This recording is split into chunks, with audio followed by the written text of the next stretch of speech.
เป็นกำลังใจให้เราหน่อยได้ไหมเราไม่มีผู้ชมแล้วเดี๋ยวแค่ทุกคนนะที่คนที่เข้ามาก็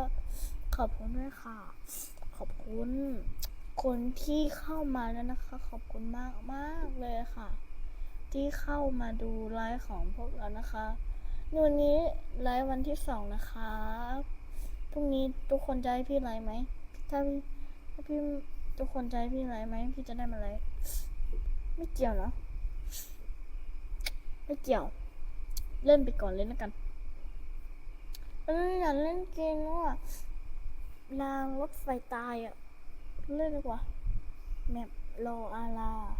ลางอล่างรถรออุลุรถไฟตายรางรถไฟตายเนตลาแมปรางรถไฟ